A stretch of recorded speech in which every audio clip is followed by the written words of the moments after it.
My name is Emily. I'm 32 years old, and this is the story of how my perfect older brother stole my inheritance and how I destroyed his carefully constructed lies in front of our entire family. I have one sibling, my brother Jason, who's 35. Growing up, Jason was the golden child.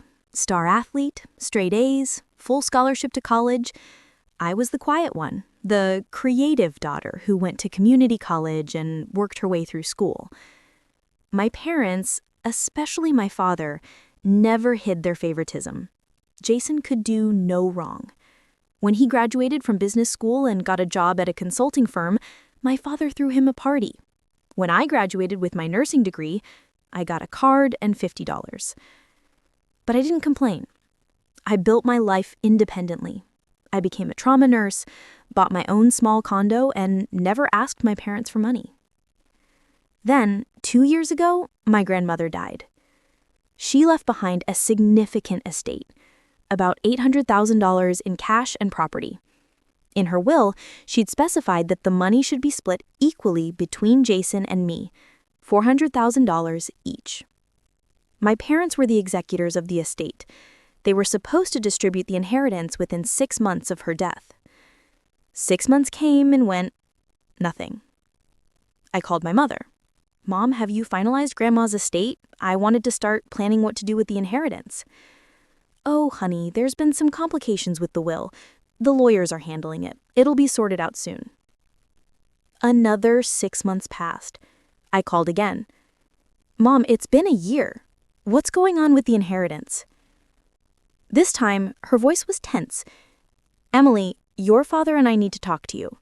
Can you come over for dinner this weekend? I went to their house that Saturday. My father was sitting in his usual chair, looking uncomfortable. My mother sat next to him, twisting her hands nervously. What's going on? I asked. My father cleared his throat. Emily, we've made a decision about your grandmother's estate. Jason needs the money more than you do right now. My stomach dropped. What does that mean? Jason's been having some financial difficulties. Business investments that didn't pan out. He's in debt, and he needs help getting back on his feet. Okay, so help him. But that doesn't explain why I haven't received my inheritance. My parents looked at each other. We gave Jason your share, my father said bluntly. I felt like I'd been punched. You, what? It's still in the family, she said quickly, and Jason promised he'd pay you back once he's stable.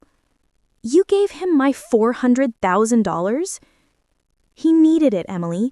You have a good job, you're financially stable. Jason was drowning. What were we supposed to do? Not steal my inheritance. I stood up, shaking. Grandma left that money to me. It was in her will. We're the executors, my father said coldly. We made a judgment call. Jason's our son too, and he needed help. I'm your daughter. Doesn't that count for anything? Don't be dramatic, my father snapped. Jason will pay you back. When? My father had no answer. I left their house that night knowing I'd never see that money again. I consulted with a lawyer, but because my parents were the executors and had legal authority over the estate distribution, and because they claimed it was a family loan to Jason, there wasn't much I could do without a costly legal battle that might take years. I was devastated. Not just about the money, but about the betrayal. My parents had stolen from me to give to their favorite child. For months, I barely spoke to them. Jason never called to apologize or explain. He just took the money and acted like everything was fine. Then came Thanksgiving this year. My mother called me. Emily, please come to Thanksgiving dinner. It's been almost 2 years. We're family. We need to move past this. Move past you stealing $400,000 from me? It wasn't stealing, she said tiredly. And Jason has been doing much better. He's turned his life around. Please, Emily, for me. Against my better judgment, I agreed to come. But I'd been doing some research over the past few months because I wanted to know exactly where my $400,000 had gone. I hired a private investigator. It cost me $3,000, but what he found was worth every penny. Jason wasn't married, according to our family. He'd been focusing on his career and hadn't found the right person.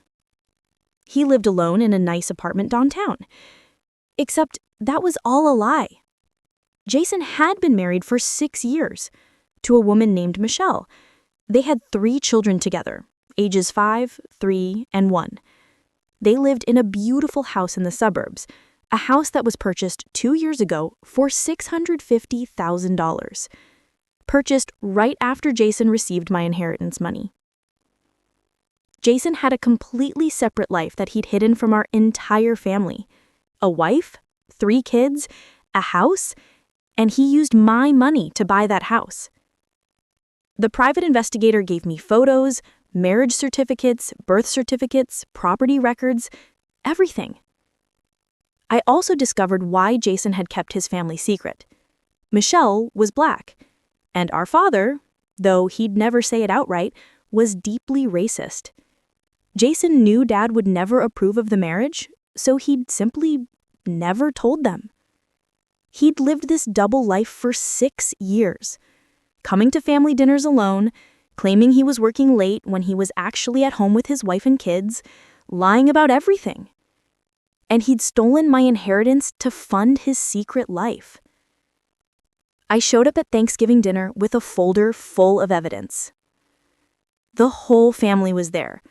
My parents, Jason, my aunt and uncle, my cousins, my grandmother's sister, my great-aunt, about 15 people total. We sat down for dinner. My father said grace. Everyone started eating and making small talk. Then my mother smiled at Jason. "Jason, honey, your father and I were talking. Now that you're financially stable again, maybe it's time you started thinking about settling down, finding a nice girl." Jason shifted uncomfortably. "Maybe, Mom. I'm pretty busy with work right now." "You're 35, my father said. "Your sister might beat you to the altar at this rate." Everyone laughed, including Jason. That's when I pulled out my folder. "Actually," I said loudly, "Jason's already married." The table went silent. "What?" my mother asked. "Jason's been married for 6 years to a woman named Michelle. They have 3 children together, ages 5, 3, and 1. Jason's face went white. "Emily, what are you—" I pulled out the photos and started passing them around the table. Wedding photos, photos of Jason with Michelle and their kids, photos of their house. "This is Jason's wife, Michelle. These are their children, Ava, age 5, Noah, age 3, and Mia, age 1.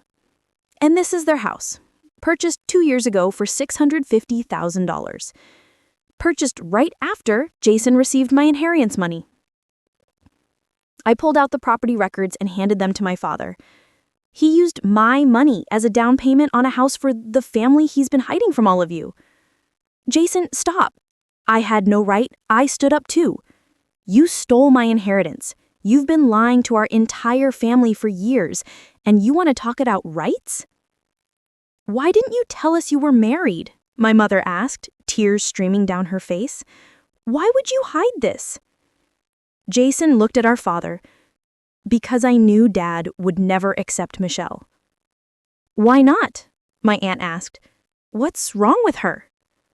"She's Black," I said simply. Jason knew Dad's opinions, so he kept his entire family a secret rather than face disapproval. Everyone looked at my father, whose face was now purple with rage. "So let me get this straight," my great-aunt said slowly. "Jason hid his wife and children because he was ashamed to tell you about them.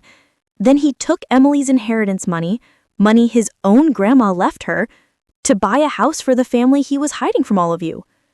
"We didn't know," my mother started. "You didn't ask," my great-aunt snapped. "You just gave him $400,000 without question, because he's always been your favorite." "That's not fair," my father said. "What's not fair is that I worked my entire life to earn your approval, while Jason got it by default. What's not fair is that I became a nurse and saved lives, while Jason lied and stole. What's not fair is that I lost my grandmother's inheritance because you love him more than you love me." My mother was sobbing now. "Emily, please." "I want my money back," I said to Jason. "All of it. $400,000 plus interest.